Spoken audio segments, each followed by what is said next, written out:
বেরিয়েছিল।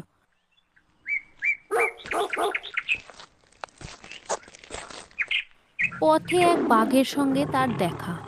দুজনেই দুজনের কুশল খবর নিল।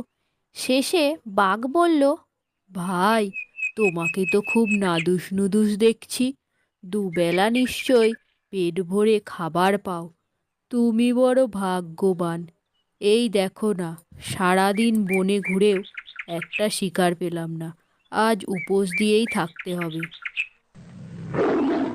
বাঘের কথা শুনে কুকুর হেসে বলল, ভাই, আমি যে বাড়িতে থাকি সেখানের খাবারের কোনো অভাব নাই। আমি যে কাজ করি, তুমি যদি তা করতে রাজি থাকো, তাহলে আমি তোমার খাবার কষ্ট দূর করতে পারি। বাঘ উৎসাহের সঙ্গে বলল, তোমার কাজটা কি বলো তো ভাই শুনি। কুকুর বলল, খুবই সাধারণ কাজ, কেবল রাতে প্রভুর বাড়ি পাহারা দিতে হয়। বাঘ বলল, এ কাজ আমি খুবই করতে পারবো। দিন নেই রাত নেই, রোদে পুড়ে জলে ভিজে বহু কষ্টে আমাকে রোজ খাবার খুঁজতে হয়। তবুও প্রতিদিন পেট পুড়ে খেতে পাই না। এত কষ্ট আর সহ্য হয় না। তুমি ভাই আমাকে সঙ্গে নিয়ে চলো। রাত জেগে আমিও তোমার প্রভুর বাড়ি পাহারা দেব। কুকুর বলল, আহা, তোমার দুঃখের কথা শুনে আমারও কষ্ট হচ্ছে। চলো আমার সঙ্গে।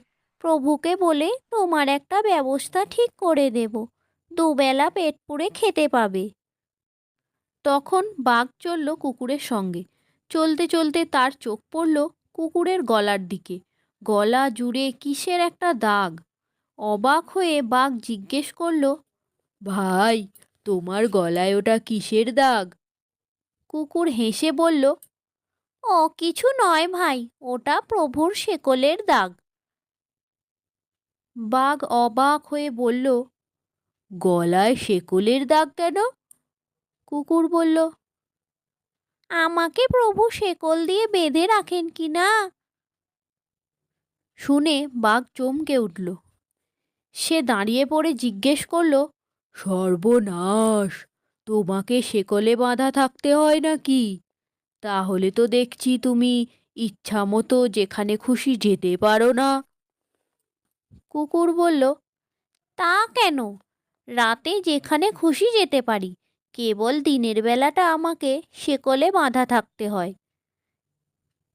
কিন্তু তাতে কি?